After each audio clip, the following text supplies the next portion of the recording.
Before we start, tell us in the comments where you're watching from and what time it is for you. If you like what you see, share it with your friends and family too. My name is Jack Miller, and I never thought I'd be telling this story to anyone. Back in 1957, I was working as a park ranger in Shoshone National Forest, Wyoming. After coming back from the Korean War, all I wanted was peace and quiet, and being a ranger seemed perfect. Just me, the trees, and the mountains. I loved my job. Every morning, I'd wake up in my small cabin, make some strong coffee, and head out to patrol my section of the forest. The autumn that year was beautiful, golden leaves everywhere, crisp morning air that made your lungs feel alive, and the sound of elk calling in the distance. My daily routine was simple. Check on campsites, track animal movements, and make sure no fires got out of hand. There were other rangers too, Mike, Dave, and Tom, but we each had our own areas to watch. We'd radio each other a few times a day, swap stories over lunch sometimes, but mostly kept to ourselves. That's how we liked it. I thought I knew every inch of my territory, every tree, and every rock. But one crisp October morning, everything changed. I was checking out a new trail when I found something strange, ancient rock drawings I'd never seen before. They showed a tall figure with antlers, surrounded by what looked like people lying down. At first, I thought it was just another piece of Native American art, but something about it made my skin crawl. That same day, I noticed the birds acting weird. A whole flock of sparrows lay dead on the ground, arranged in a perfect circle. Now, I'd seen plenty of dead animals in my time, but never like this. Never in a perfect circle. I radioed Mike about it. "Hey, you ever seen anything like this?" "Like what, Jack?" "Dead birds in a circle." Perfect circle. There was a long pause before he answered. "Can't say that I have. Maybe some kid playing prank?" But we both knew that was wrong. We hadn't had any visitors in this section for days, and something about those petroglyphs and dead birds made my old war instincts kick in. Something wasn't right in my peaceful forest. That night, sitting in my cabin, I heard the wind picking up outside.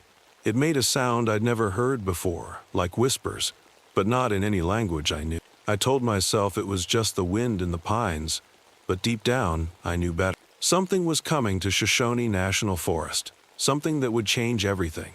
The next morning, I couldn't shake off the weird feeling from those whispers. I tried to focus on my usual work, but things kept getting strange. It started with the radio.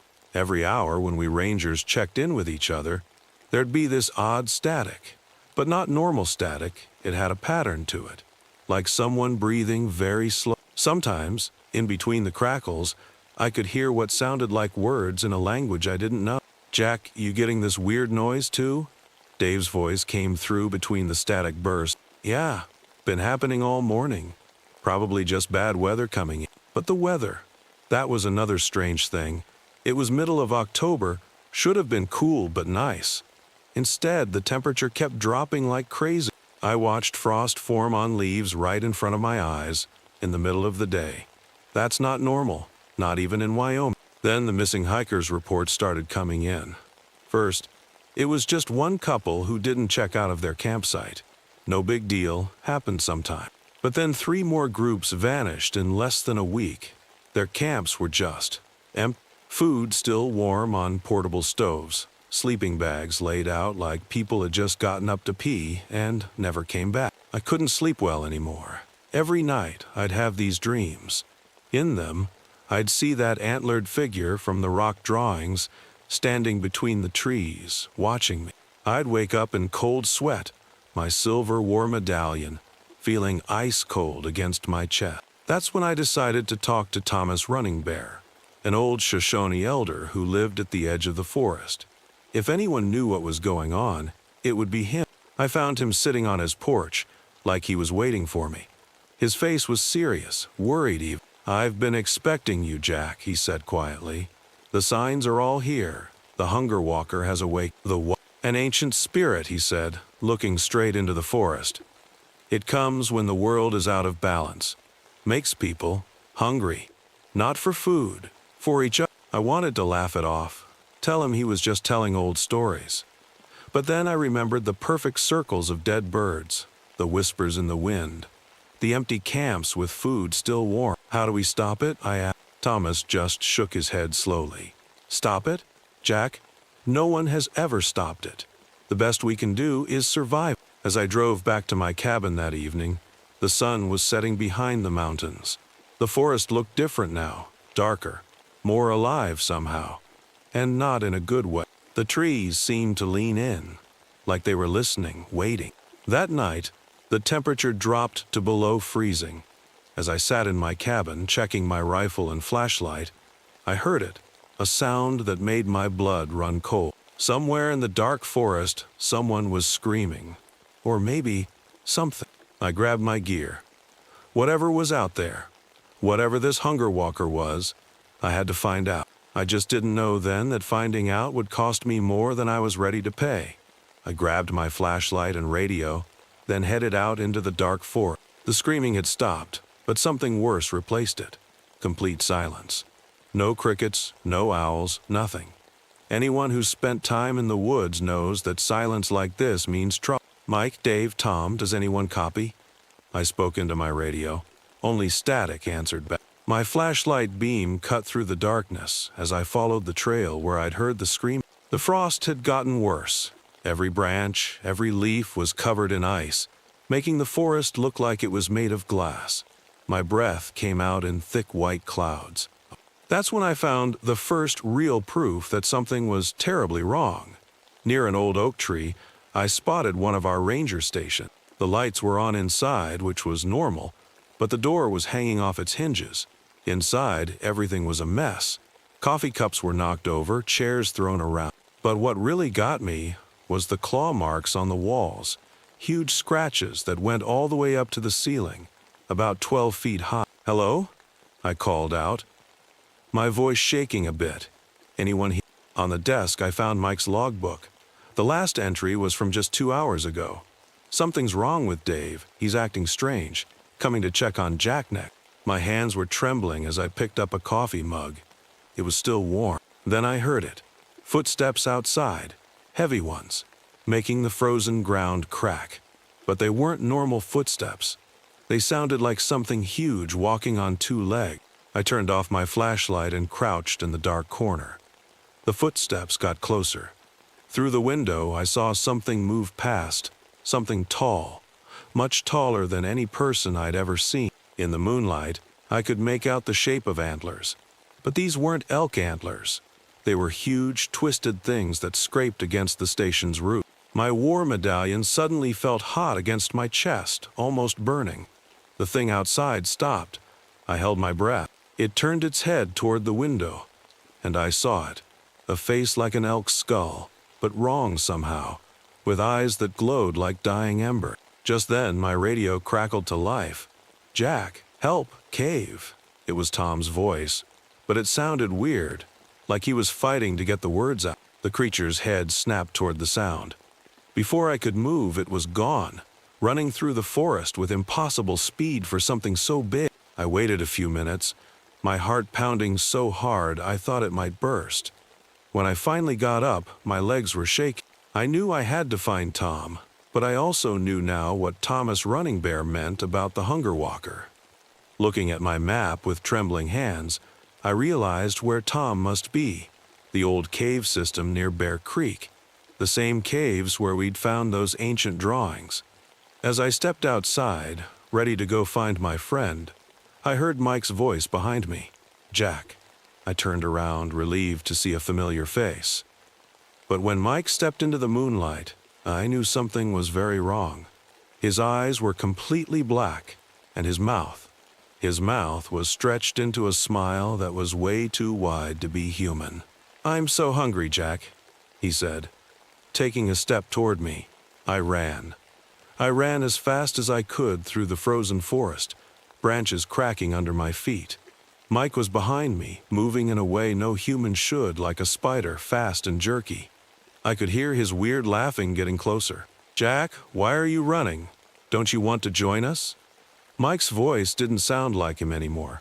It was deeper, hollow, like someone talking into an empty barrel. I knew the cave was about a mile ahead. My lungs were burning from the cold air, but I couldn't stop. Behind me, I heard more footsteps joining Mike's.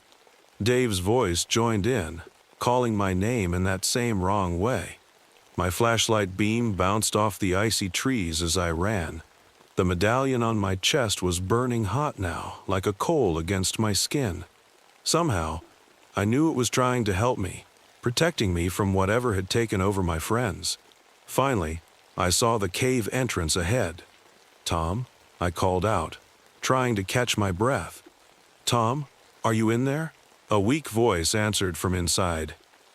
"Jack, don't. Come in." But I had to. Tom was my friend, and I couldn't leave him alone.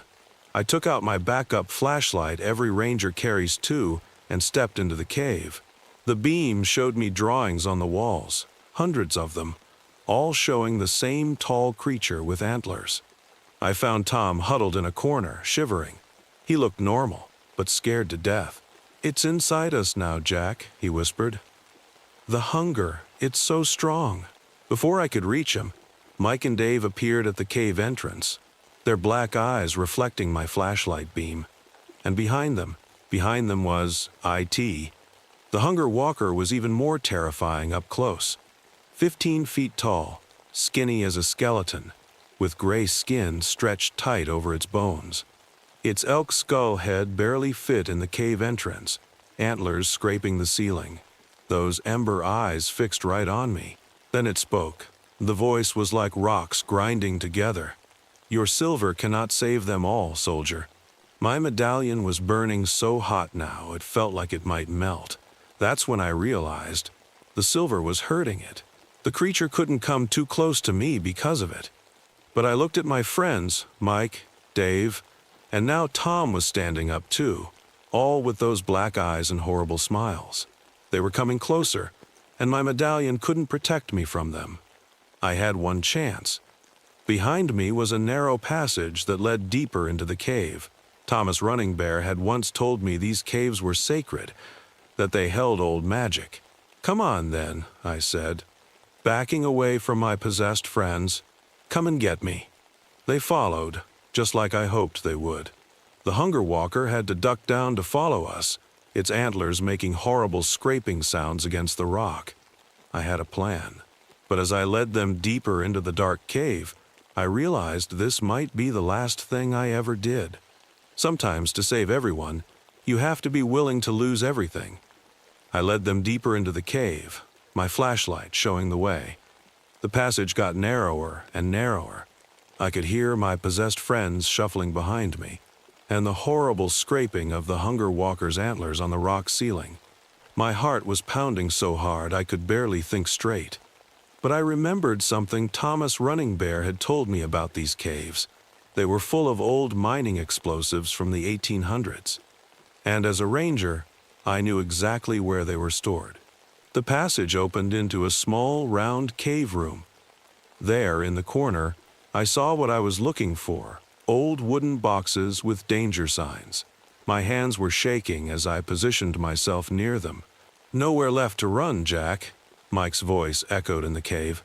All three of my friends entered the room, moving like puppets on strings. Behind them, the hunger walker had to crawl on all fours to fit through the passage, its skull head looking even more horrible in my flashlight beam. "You're right," I said, pulling out my emergency flare. "I'm not running anymore." The creature tilted its head, like it was confused. Then it saw the boxes behind me and let out a screech that made the whole cave shake. "Silver burns you," I said, holding up my medallion with one hand and the flare with the other. "But I bet dynamite works too." Everything happened very fast after that. The creature lunged forward. I lit the flare and threw it at the boxes. My friends, suddenly free from whatever was controlling them, started screaming and running. "Get out," I yelled, pushing them toward the passage. "Run!" I tried to follow, but the hunger walker grabbed my arm. Its touch was like ice and fire mixed together. I knew I had only seconds before the flare would reach the old dynamite. So I did the only thing I could. I ripped off my medallion and shoved it straight into the creature's eye socket. The explosion came right then. The last thing I remember was the cave ceiling coming down and a screech that sounded like the whole world was breaking apart. I woke up 3 days later in the hospital. I'd lost my left arm, but my friends had all survived. They didn't remember much, just bad dreams about being hungry. The Forest Service wrote it off as a mining accident. They found the cave collapsed, but no sign of the creature. My silver medallion was gone too. I retired after that, moved to a small town far from any forests. But every now and then I hear stories about missing hikers in Shoshone National Forest, about strange hunger that makes people do terrible things. You see, Thomas Running Bear was right. You can't kill something like the hunger walker. The best you can do is trap it, slow it down. By my count, it's been almost 30 years since that night in the cave. And sometimes on cold nights when the wind blows just right, I swear I can hear whispers in the distance. Whispers that sound like my name. I just pray that when it comes back, someone else will be ready. Someone with silver and the courage to face what walks in those dark woods. Because the hunger never really dies. It just sleeps, waiting for the right time to wake up again. My name is Maria Ramirez, and every morning when I put on my ranger uniform, I try to forget the nightmares that wake me up at night. The green of my uniform sometimes reminds me too much of Vietnam, where I worked as a combat medic. That was 7 years ago, but some memories just don't fade away. These days, I patrol the Everglades National Park in Florida. It's usually a peaceful job, checking on wildlife, helping lost tourists, and making sure everyone follows the park rules. Most days, I actually love it. The swamp has its own kind of beauty, with tall grass that waves in the wind and alligators sunbathing on muddy banks. I work with 2 other rangers, Tom, who's been here forever and knows every tree in the park, and Steve, who's new but eager to learn. They're good people, and they don't ask questions when I sometimes freeze up at the sound of a helicopter flying overhead. Lately, though, something's been different in the park. The weather's gotten weird, colder than it should be for Florida. Thick fog rolls in almost every morning now, and it doesn't burn off like it used to. Even Tom, who's seen everything in his 20 years here, says he's never seen anything like it. Last week I was having coffee in my little ranger cabin when Steve radioed in. His voice sounded shaky. "Maria, you need to see this. There's something strange near Gator Creek." I didn't know it then, but that call would change everything. Looking back, I wish I'd paid more attention to the warning signs, the unusual silence in the swamp, the way the birds had stopped singing, and most of all, the fear in Steve's voice. But you know what they say about hindsight, and none of us could have guessed what was hiding in that mist. I grabbed my gear and drove my patrol boat to Gator Creek. The fog was so thick, I could barely see 10 feet ahead. As I got closer, I saw Steve's flashlight beam cutting through the mist. "Over here," he called out. His voice was still shaky. I pulled up to the bank and jumped out. The mud made a weird sucking sound under my boots. That's when I saw what had spooked Steve. There were tracks in the mud, but not like anything I'd ever seen before. They were huge, about 3 times bigger than a bear's print, with 3 long toes that dug deep into the ground. "What do you think made these?" Steve whispered. "I don't know," I admitted, taking pictures with my camera. "But whatever it is, it's big." That wasn't the strangest thing. All around us, alligators were crawling out of the water, heading inland. In all my years as a ranger, I'd never seen gators act like this. They looked scared, if an alligator can look scared. Back at the station, I showed the photos to Tom.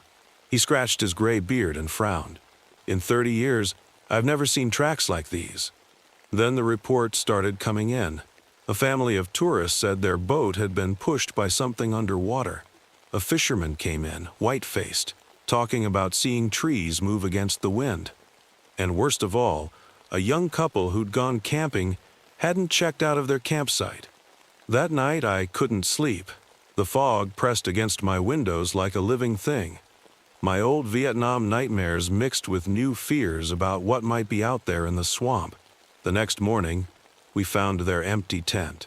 It was torn to shreds, with huge claw marks ripped through the fabric. Their clothes and food were still there, but the couple was gone. I picked up a strange clump of what looked like moss from the ground. It felt wrong in my hands, almost alive. When I tried to put it in an evidence bag, it just melted away. Tom's radio crackled. "Maria, Steve, get to Airboat Junction now. Something's happened." The fear in his voice made my stomach turn. Whatever was out there in the mist, it wasn't finished with us yet. When we got to Airboat Junction, my heart nearly stopped. One of our rental airboats was there, or what was left of it. The metal was twisted like a crushed soda can, with deep scratches all over. The steering wheel was bent in half. "Look at this," Tom said, pointing his flashlight at the side of the boat. There was something sticky there, like tree sap, but darker. It smelled strange, like rotting plant. That afternoon, I drove to the Seminole village to talk to Elder Joseph. If anyone knew what was happening in these swamps, it would be him. I found him sitting on his porch, carving wood. "I've been expecting you, Ranger Maria," he said quietly. "The old stories are waking up." "What do you mean?" He put down his carving. "We call it the Skunk Ape, but that's just a nice name for tourists. The real thing, it's much worse. It's as old as the swamp itself. It can become the mist, become part of the swamp. When it's angry, it hunts." I tried to stay calm, but my hands were shaking. "Why now? Why is it hunting now?" "The cold weather woke it up. It's hungry after sleeping so long." He looked straight at me. "Be careful, Ranger. It knows when you're looking for it. And it's smart. Smarter than any animal." On my way back, the radio crackled. Steve's voice came through, broken and static-filled. "Maria, by the old tower. Something. Help." The transmission cut off. I stepped on the gas, my heart pounding. The fog was getting thicker, and somewhere in my head I heard the echo of helicopter blades from Vietnam. But this wasn't war. This was something else, something worse. The old observation tower was just ahead, barely visible in the mist. As I got closer, I saw Steve's truck parked at an angle, driver's door open. "Steve?" I called out, my voice seeming tiny in the vast swamp. Then I heard it, a sound like heavy breathing, but not quite human, and footsteps, huge and heavy, moving through the water behind me. I turned around slowly, my flashlight beam cutting through the mist. What I saw made me freeze completely. Standing there, half hidden in the mist, was something I'll never forget. It was huge, taller than any person I'd ever seen, 9 feet at least. Its body was covered in what looked like hanging moss, but the moss was moving, like it was breathing. The worst part was its eyes. They glowed a dull yellow in my flashlight beam. I couldn't move. My legs felt frozen. The thing tilted its head, looking at me like a curious child might look at an insect. That's when I heard Steve's voice, weak but alive, coming from somewhere behind it. "Maria, run!" The creature's head snapped toward Steve's voice. That broke my freeze. Years of combat training kicked in. I grabbed my radio. "Tom, emergency at the tower. Get help. Now." I pulled out my flare gun, the same type we used in Vietnam. The creature moved toward Steve's voice, each step making ripples in the water. I had to do something. "Hey!" I shouted, my voice shaking. "Over here!" It turned back to me. In the fog, its shape seemed to change, like it was part mist itself. The hanging moss on its body swayed without any wind. That's when Tom's truck lights cut through the darkness. The creature's head whipped around, and for a second I saw its full face. It looked ancient, like something from the beginning of time. Tom's voice boomed through his truck speaker. "Maria, Steve, get down." The creature let out a sound, not quite a roar, not quite a hiss, that made my skin crawl. The fog around us got thicker, swirling like it was alive. I could barely see Tom's truck now. "Tom, be careful," I screamed. "It can control the mist." I heard Tom's truck door slam, then his footsteps splashing through the water. The creature moved so fast, 1 second it was near me, the next it was just mist. Then I heard Tom yell. My hands were shaking as I raised the flare gun. I remembered what Elder Joseph said about the swamp gases. If I was wrong about this, we'd all die. If I was right. The creature solidified again, rising up between me and Tom's truck. I had one shot, just one. I aimed the flare gun at the creature's chest and pulled the trigger. The red flare shot through the air like a tiny fireball. For a split second, nothing happened. Then the swamp gases in the mist caught fire. The whole world turned orange. The creature screamed, a sound that made my bones shake. The fire spread through the mist like lightning, creating a circle of flames around us. The monster's mossy body started to burn, and it thrashed around, making the water splash everywhere. "Tom, Steve, get to high ground," I yelled, running toward the observation tower. The creature was changing again, trying to turn into mist, but the fire kept catching it. Everywhere the fog touched the flames, there were small explosions. It was like the 4th of July, but terrifying. I found Steve behind the tower, hurt but alive. Tom appeared through the smoke, coughing but okay. We watched as the creature writhed in the flames, its body shifting between solid and mist, until finally, it just disappeared. The fire burned out quickly, leaving us in darkness. We stood there shaking for what felt like hours. When morning came, we searched the whole area. All we found were some strange, silvery hairs that dissolved as soon as we touched them, and deep three-toed tracks that led into the water and vanished. The fog lifted that day and didn't come back. The alligators returned to their usual spots.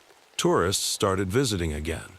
On paper, we wrote it up as a swamp gas fire and a case of missing person. But sometimes, on cold mornings, when a little mist rolls in over the water, I think I see something moving in it. Something tall, something watching. And I keep my flare gun close, just in case. Steve and Tom don't talk about that night much. Neither do I. But we've all changed. We watch the weather reports more carefully now. We don't go out alone in the fog, and none of us ever tells the tourists the real story about why we close the park on the mistiest days. Because we know what's out there, hiding in the swamp, waiting for the right moment to wake up again. A month after it happened, I was doing my morning patrol when Elder Joseph waved me over to his porch. He had something in his hands, an old leather book. "You did what no one else could, Maria," he said, opening the book. "But you should know these creatures. They're like the seasons. They always come back." He showed me drawings in the book. They were old and faded, but I could see it, the same creature, drawn by different people over hundreds of years. Some showed it tall and mossy. Others showed it as pure mist. All of them had those same yellow eyes. "How many are there?" I asked, my throat dry. "No one knows," he said quietly. "But they say they're like family, and families protect each other. Last week I found new tracks by the river, bigger than the ones before, and the weather report says we're in for the coldest winter in 50 years. I've started training new rangers differently now. We do night patrols in pairs. Everyone carries a flare, and most importantly, we all know the signs to watch for. Strange fog, scared animals, and that feeling. That feeling when the swamp goes too quiet. Tom retired last month. Said his nerves couldn't take it anymore. Steve stayed on, but he jumps at shadows now. Me? I'm still here. Someone needs to be ready, because deep down, I know Elder Joseph is right. Somewhere out there in the misty swamp, something is waiting, watching. And this time, it won't be. I keep that old flare gun on my belt, and every morning I count the flares, making sure I have enough. Because in the Everglades, you never know when the fog might roll in, bringing with it something ancient and angry. And next time, I'll be ready. My name is Thomas Black, and I've been a park ranger at Olympic National Park for the past 8 years. I love my job, being surrounded by tall trees, watching deer graze in meadows, and helping lost hikers find their way. But what happened last summer changed everything I thought I knew about our world. It all started during the wettest season anyone could remember. Rain poured down day after day, creating a constant twilight, even during daytime.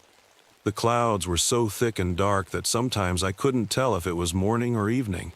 Most visitors stayed away because of the weather, leaving the park eerily quiet except for the endless drumming of raindrops on leaves. I lived alone in a small ranger cabin near the western trails. It wasn't much, but it was home.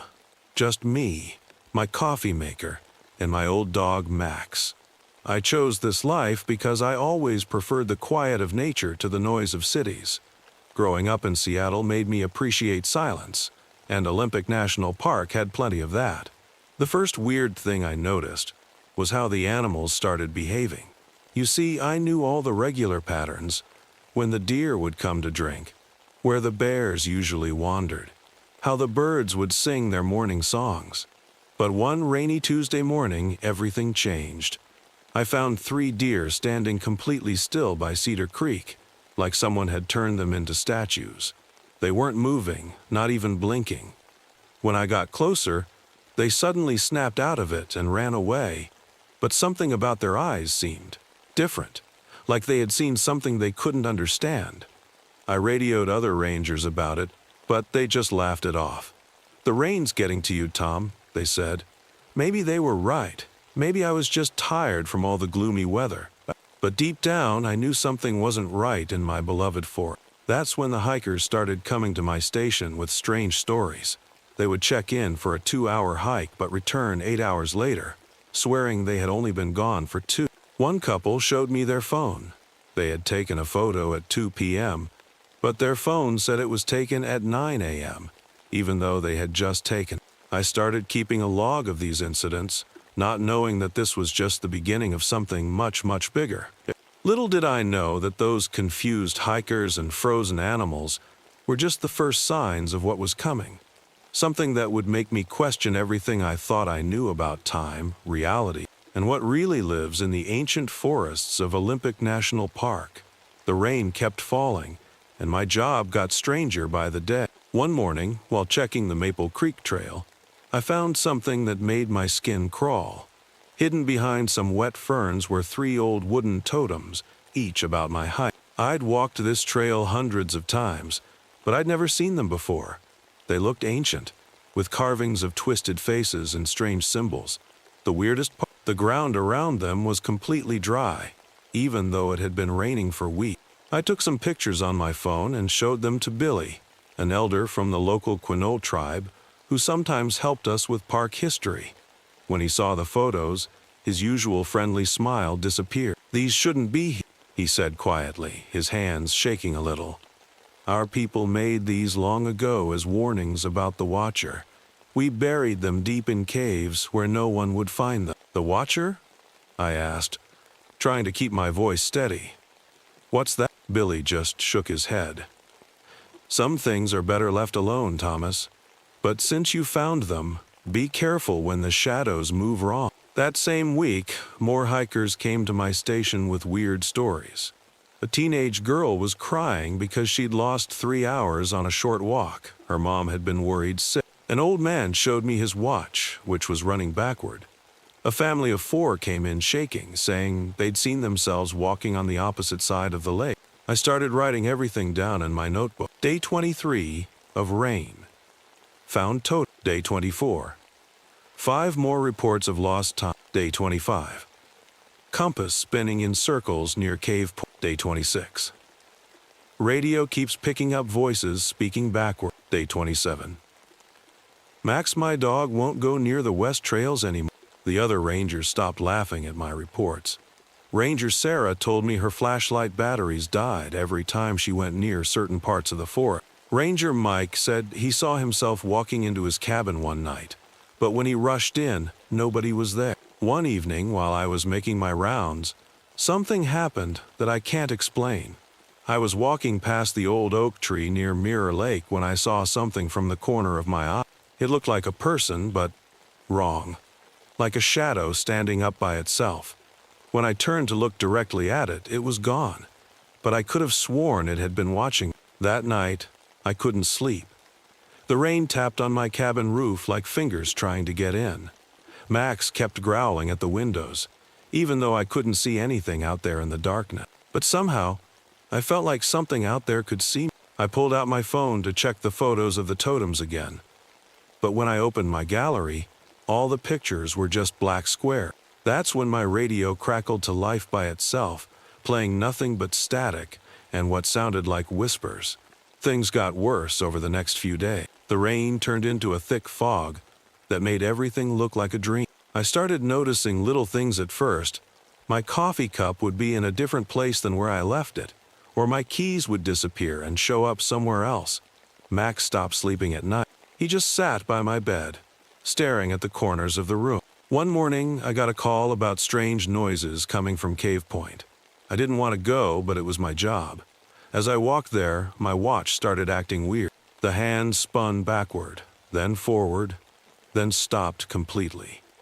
The fog was so thick I could barely see 10 feet ahead. That's when I heard it, footsteps behind me. They matched mine exactly, like someone was copying my walk. I stopped. The footsteps stopped too. I turned around slowly, my flashlight shaking in my hand.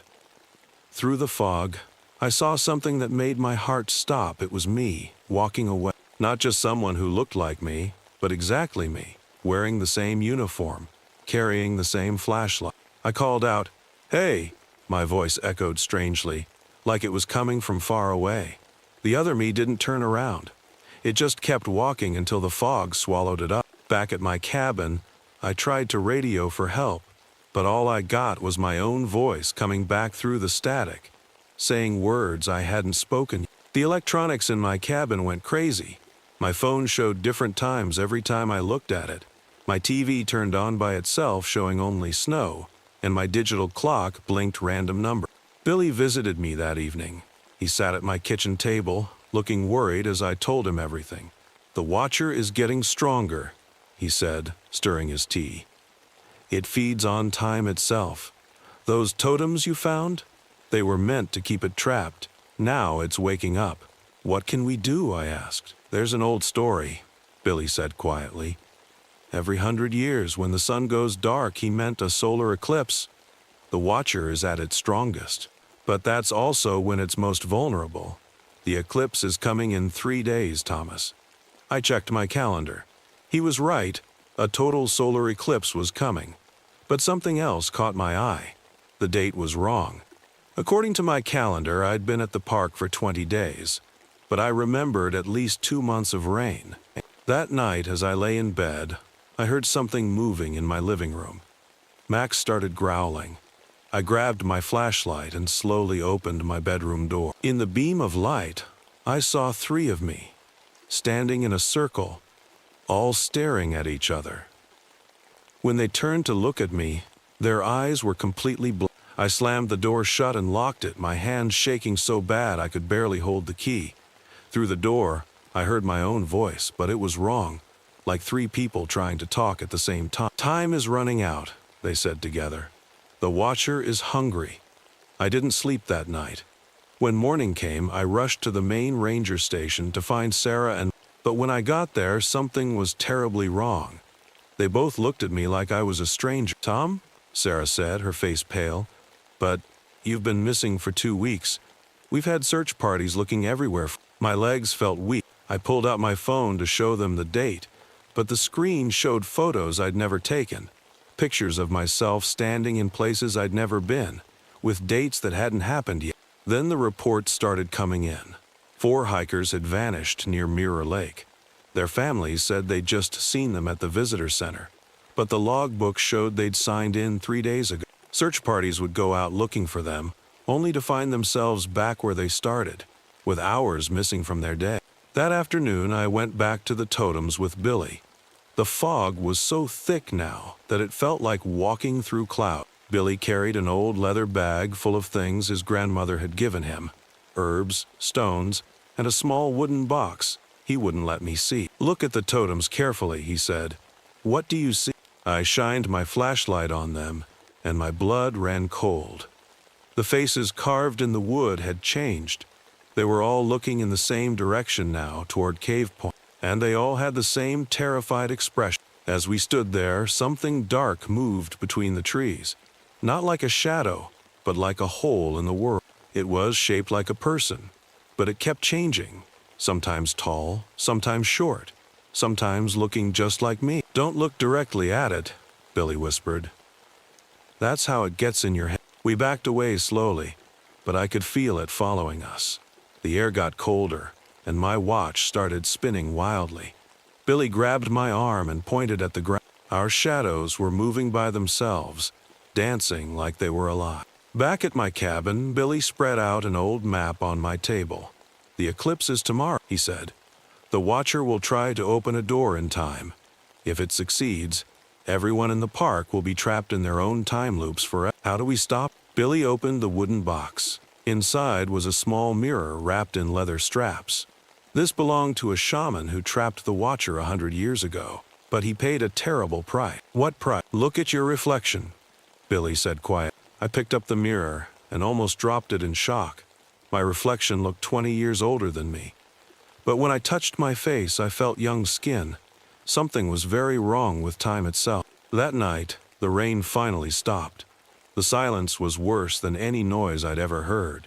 Max hid under my bed, whimpering. Through my window, I could see dark shapes moving in the fog, all of them wearing my face. The eclipse was tomorrow at noon. I had one chance to stop this, but as I watched the shadows dance outside my window, I wondered if I'd live long enough to see the sun disappear. The morning of the eclipse, I woke up to complete silence. No birds, no wind, nothing. The fog was thicker than ever, but it moved in ways fog shouldn't, like it was alive. Max refused to leave the cabin, so I left him with some food and water. Billy met me outside with the mirror. "Once the eclipse starts, you'll have 8 minutes, he said, handing me the mirror. "The Watcher will try to trick you. Remember, what you see isn't always real." We walked to Cave Point. Each step felt wrong, like walking through syrup. My watch had stopped completely now. As we got closer, I saw them, dozens of copies of myself, standing between the trees. Some looked younger, some older, all with those same black eyes. The sky started getting dark. The eclipse was beginning. That's when I heard voices calling for help. They sounded like the missing hikers. They were coming from inside the cave. I knew it was probably a trap, but I had to try to save. Billy grabbed my arm. "Whatever happens," he said, "don't let go of the mirror." I turned on my flashlight and entered the cave. The beam showed something impossible. The cave walls were covered in windows, like looking into different times. In one, I saw myself as a kid. In another, I was an old man. The voices got loud. Then I saw it, the Watcher. It stood in the center of the cave, a shape made of shifting darkness. As I watched, it changed into every person I'd ever known. Then it became me, but wrong, like looking at a photo negative. "You're just in time," it said with my voice. "Time is such a funny thing, isn't it, Tom?" The eclipse reached totality. The cave went pitch black except for the windows in the walls. The Watcher moved closer. "I can give you all the time in the world," it whispered. "Just give me the mirror." Instead, I held up the mirror and pointed it at the Watcher. It screamed, a sound like time itself breaking. The windows in the walls started spinning, showing faster and faster flashes of different time. The Watcher lunged at me, but hit the mirror instead. There was a flash of light so bright it hurt my eyes. I felt like I was being pulled in every direction at once. The cave walls cracked, and time itself seemed to shatter. Then, nothing. I woke up in the hospital 3 days later. The doctors said they found me at the cave entrance, but something was different. My ID said I was 45, but when I looked in the mirror, I saw a 25-year-old face. The missing hikers were found too, with no memory of what happened. Billy visited me before I left the hospital.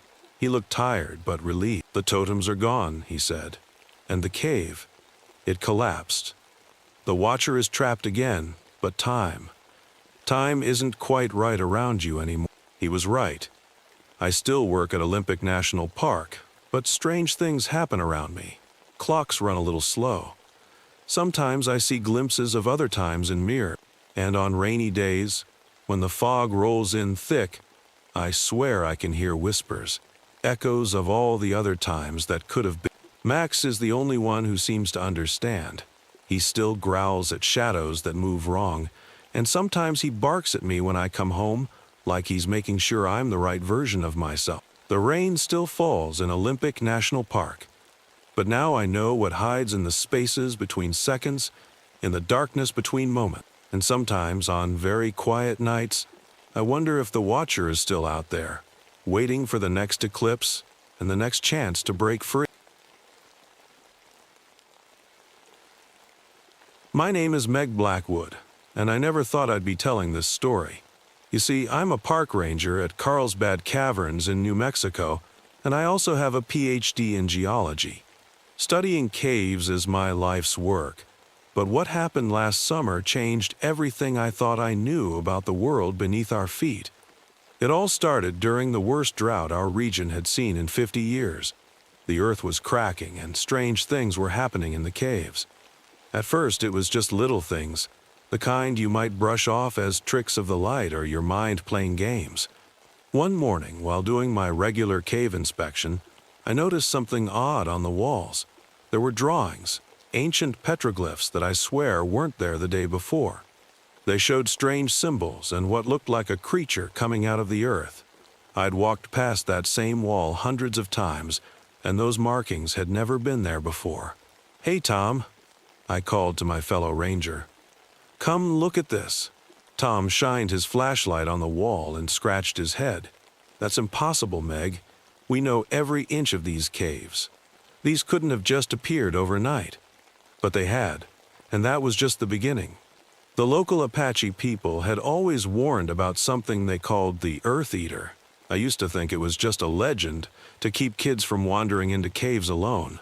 How I wish I had paid more attention to those stories. That night, as I sat in my small ranger cabin going through old cave maps, the ground started to shake. Not like a normal earthquake, this was different. It felt like something huge was moving deep below us. And that's when I heard it, a sound I'll never forget. Like 1,000 rocks grinding together, but with a rhythm almost like breathing. Little did I know, this was just the start of a nightmare that would test everything I thought I knew about science, reality, and my own courage. The next few weeks were like living in a strange dream. Every morning when I went into the caves, something was different. Passages that I'd known for years weren't where they should be. It was like the cave was playing tricks on me, changing itself when no one was looking. One morning, I found red stuff growing on the walls. Not rust or normal cave minerals, this was different. It looked almost alive, spreading like tiny red veins across the rock. I tried to take a sample, but my hands were shaking so much I dropped the container. The animals are gone. Sarah, our wildlife expert, told me during our morning meeting. Her face was pale. No bats, no cave crickets, nothing. It's like they knew something was wrong and left. The Apache elders from the nearby reservation started visiting more often. I remember old Joseph, his weathered face serious as he spoke to me one evening. "The Earth Eater is awakening," he said quietly. "Our ancestors sealed it away, but the drought has made the earth weak. The barriers are breaking." I wanted to dismiss it as superstition, but then the tremors started. Not normal earthquakes, these felt wrong. They would come in patterns like footsteps of something massive moving deep below. Our scientific equipment couldn't explain it. The readings made no sense. Then people started noticing things in the darker parts of the cave. Shadow movements where there shouldn't be any. Sounds that didn't echo right. Cold spots that seemed to follow you. I kept detailed notes of everything, trying to make sense of it all. But nothing in my geology books could explain what was happening. The cave itself seemed to be changing, becoming something else. Something hungry. One night, as I was checking the lower tunnels, my flashlight caught something moving in the darkness. It wasn't a shadow this time. It looked like the rock itself was rippling, like waves on a pond. I ran all the way back to the entrance, my heart pounding so hard I thought it would burst. That's when we got the call about the new tunnel. 1,000 feet down, deeper than any known part of the cave system. And that's when things went from strange to terrifying. The new tunnel shouldn't have been there. That's what kept running through my mind as we prepared to explore it. I led a small team, just me, 2 other rangers, and a local guide who knew the Apache legends. "This is bad medicine," the guide John whispered as we approached the entrance. "Very bad medicine." The tunnel was perfectly round, like something had drilled through the rock. Our lights showed it went down at a steep angle, disappearing into darkness. The air coming from it was different, stale and metallic, like old pennies. As we went deeper, we found a large chamber. My hands got sweaty when I saw what was inside. Ancient drawings covered the walls, showing people running from something that lived in the earth. There were warning symbols everywhere, and in the center was what looked like a burial chamber. That's when our radio started crackling with static. "Base to Meg, come in." It was Tom's voice, sounding panicked. 3 spelunkers are missing from the tourist section. They went off the main path and they're just gone. My stomach dropped. We needed to go back up and help search. But as we turned around, John grabbed my arm. "Listen," he said. We all froze. From somewhere in the darkness came a sound, like rocks being crushed, mixed with something that almost sounded like chewing. We rushed back up to help with the search for the missing spelunkers. The rescue team went in, 12 experienced cavers.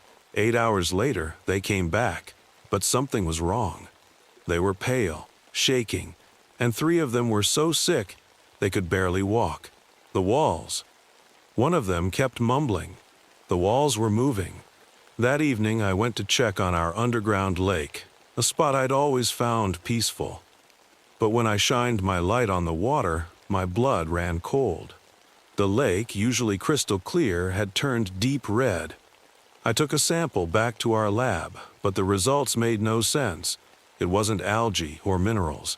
Under the microscope, the red stuff seemed to be changing shape. That night, I couldn't sleep. The ground kept trembling, and through my cabin window, I could see lights in the cave entrance, like something was glowing deep inside. We were about to find out exactly what we were dealing with, and I wish we hadn't. I'll never forget the moment we first saw it. We were searching for the missing spelunkers when my flashlight beam caught something moving in the cave wall. Not against it, inside it. The rock itself was flowing like water, and something was swimming through it. "Everyone, stand very still," I whispered to my team. There were 5 of us, all experienced rangers, but nothing in our training had prepared us for this. The thing emerged from the wall like someone stepping through a curtain. It was huge, maybe the size of a car, but it kept changing shape. One moment it looked like a pile of rocks, the next like flowing red sand. The only thing that stayed the same were its eyes, deep red crystals that glowed in the dark. "It's what the Apache warned us about," John said, his voice shaking. "The Earth Eater. It doesn't just live in the caves, it is the caves." We watched in horror as it moved. Wherever it passed, the ground just opened up, like sinkholes appearing out of nowhere. And then we saw something that made my heart stop. In the walls around us, we could see shapes, human shapes. The missing spelunkers were there, somehow trapped inside the rock itself. The creatures seemed to be getting stronger. All those tremors we'd felt, that was it moving through the earth, feeding. The red mineral growths, they were like its fingerprints, left wherever it went, and now it was hunting. We backed away slowly, but it followed us. Not quickly, it didn't need to hurry. After all, in these caves it was everywhere. The walls, the floor, the ceiling, they were all part of it. The drought, I realized suddenly. It's been trapped down here for centuries, but the drought cracked the earth enough for it to wake up. As if responding to my voice, the creature turned its crystal eyes toward me. In that moment, I felt something brush against my mind, ancient, hungry, and completely alien. It wasn't just a monster. It was something that had been here long before humans walked the earth. And now it was fully awake. Things happened fast after that. I gathered a team of 5, me, John, our Apache guide, and 3 of our best rangers. We had to go deep into the caves to find a way to stop this thing before it reached the surface. Stay together, I kept saying as we made our way down, but the cave had other plans. The tunnels kept changing around us. We'd mark our path with chalk, only to find the marks on the wrong walls minutes later. It was like being in a maze that moved when you weren't looking. My grandfather told me about a sacred place, John said as we walked. A ritual chamber where our ancestors once. His voice trailed off. We turned around, and he was gone. Just gone. The tunnel behind us had sealed itself up like it was never there. "John!" we shouted, but our voices just echoed back at us. Then we lost Mike. He was just 10 feet behind us, but when Sarah turned to ask him something, there was nothing but empty tunnel. The walls had somehow shifted between one step and the next. Sarah started panicking. "We need to get out of here." But as she ran forward, the ground beneath her feet just melted. She disappeared with a scream that still haunts my dreams. Now it was just me and Tom, my oldest friend on the ranger team. We found ourselves in a huge chamber we'd never seen before. Our flashlights showed us something horrible. There were people in the walls. Not just the recent victims, but old ones too. Some looked ancient, frozen in the rock like insects in amber. "Meg," Tom whispered, pointing. On the far side of the chamber was an old stone circle with strange carvings. It had to be the ritual site John was talking about. But before we could reach it, I heard that awful grinding sound again. Tom pushed me forward. "Run!" he yelled. "I'll hold it." That was the last thing he said before the darkness swallowed him. I was alone now, standing in that ancient chamber, facing something that had been eating people for centuries. And all I had was my flashlight and a crazy idea about those old Apache rituals. Standing alone in that chamber, I remembered something John had told me earlier. The Earth Eater feeds on fear. It grows stronger with every scared heartbeat. My hands were shaking as I reached into my backpack. Earlier, John had given me something, a small leather pouch filled with what he called sacred items. Inside were some crystals, dried herbs, and an ancient stone arrowhead. The creature emerged from the walls like a wave of moving rock. Its crystal eyes glowed brighter than ever, hungry and ancient. The ground shook with each movement it made. "You've been feeding on fear for centuries," I said, trying to keep my voice steady. "But I'm not running anymore." I started placing the crystals in a circle, just like the patterns I'd seen in the ancient drawings. The creature moved closer, but something was different. It seemed hesitant. Suddenly, 2 other rangers who'd been searching for us appeared at the chamber entrance. "Meg, we found you." "Stay back," I shouted. But it was too late. The creature moved lightning fast. The ground under them just disappeared, and they were gone. Their screams echoed through the caves as they were pulled into the walls. That's when I understood. It wasn't just about the ritual items. The creature fed on fear, but it also fed on the need to protect others. It had been using that against us all along. I completed the circle and pulled out the arrowhead. The air felt electric, like right before a lightning strike. The creature reared up, bigger than ever, but now I could feel its own fear. The chamber started collapsing. Rocks fell everywhere as the whole cave system seemed to shake itself apart. The creature shrieked, a sound like mountains being torn in half. I held my ground in the circle, holding up the arrowhead. The creature lunged at me, but when it hit the circle of crystals, something amazing happened. It started breaking apart, its red glow fading. But I knew, even then, that we hadn't destroyed it. We just sent it back to sleep, deep under the earth where it belonged. I made it out of the caves just as the sun was rising. The rescue team found me sitting outside the entrance, covered in dust and rock fragments. They said I'd been down there for 3 days, though it felt like both minutes and years at the same time.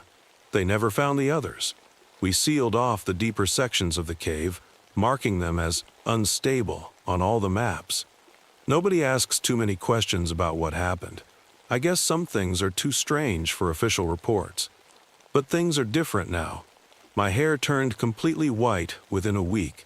The doctors called it shock, but I know better. Sometimes at night, I can still feel the cave calling to me. The ground under my feet never feels quite solid anymore. The red mineral growths are still there, spreading slowly in the sealed-off section. Late at night, when the tourists are gone and the caves are quiet, you can sometimes hear strange sounds echoing up from the deep tunnels, like something breathing, waiting. John's grandfather visits sometimes. He helps me put new protective crystals around the cave entrances. We don't talk much about what happened, but he understands. The old stories were true all along. They just weren't stories. I still work at the caves. I couldn't leave even if I wanted to. Someone needs to watch, to listen, to remember. The drought ended that winter, but I know the creature is still down there, sleeping in the deep places where the earth meets darkness. Every now and then, a tourist will ask me why certain parts of the cave are closed off, or why my hair turned white so young. I just smile and change the subject. Some truths are better left buried deep underground, in the dark where they belong. But sometimes, when I'm alone in the caves, I swear I can still see those crystal eyes glowing in the darkness, reminding me that some things are older and hungrier than we can ever imagine. And the caves. The caves are never quite the same as they were the day before.